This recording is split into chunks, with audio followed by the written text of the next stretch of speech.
It's time for Tackling Tech with Indy. That's me.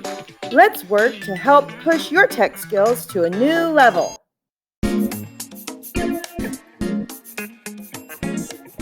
Hey everybody, we're going to talk today about your Boxlight's TVs. The first thing we're going to talk about is just the basic operation of the TVs and some of the things that are really important for you to know as far as just basic functions of the television.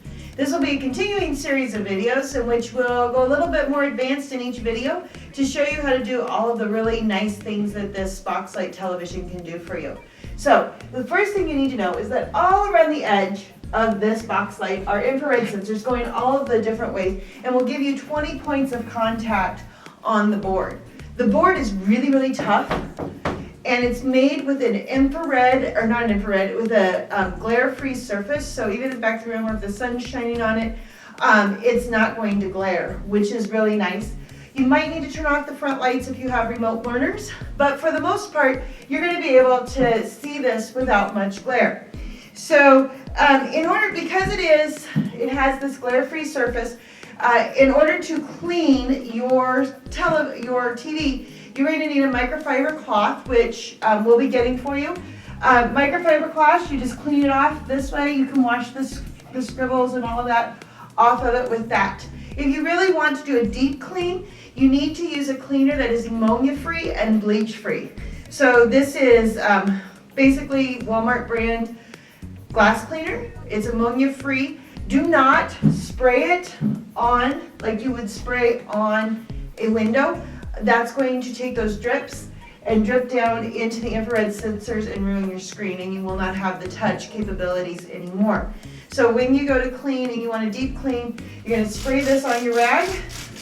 You can also use a solution of isopropyl alcohol or vinegar if you can stand the smell, and then you're just going to wipe it down with that wet rag.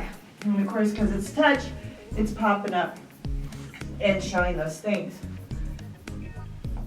So that is how you clean it. As far as the pins go, the pins have nothing in them. There are no operating systems inside the pin. They're just touch surfaces. So you can touch this surface with your,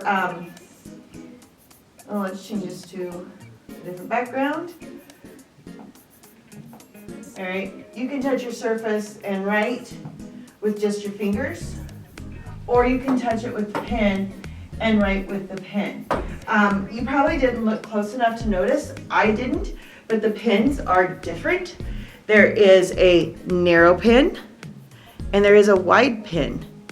And so they will write differently narrow and wide. And when we go to talk about the whiteboard app, we'll show you how you can actually change the colors on each pen. You can change the one can be a paintbrush and one can be a drawing tool, those kinds of things. But with the pens, again, you can just spray on your cloth, wipe them down, or you can actually just use any kind of wipe on these to clean your pens, because there's nothing in these pens.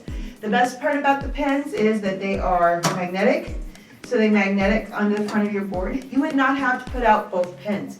If you're afraid the kids are going to take them, do something with them, you could just take one pin and leave it up here on the board for you.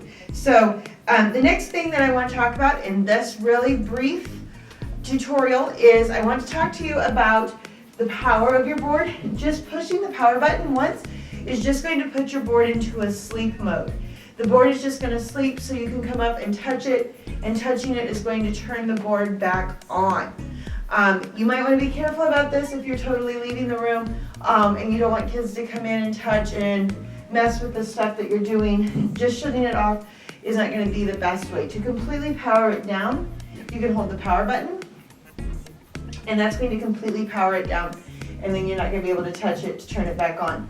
I'm going to touch it. It should tell me double touch. It should say, it's not doing it. Come on. It should say, there we go. If you hold it, system will shut down in 9 seconds.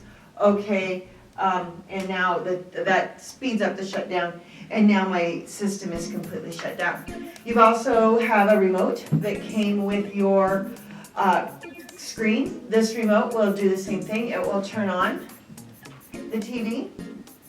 The remote's infrared sensor this is something I'm kind of having problems with, is right here on the front of your board. There's an infrared sensor and then 2 USB ports. So when you click, you got to make sure that you're pointing at that infrared sensor to make it turn on.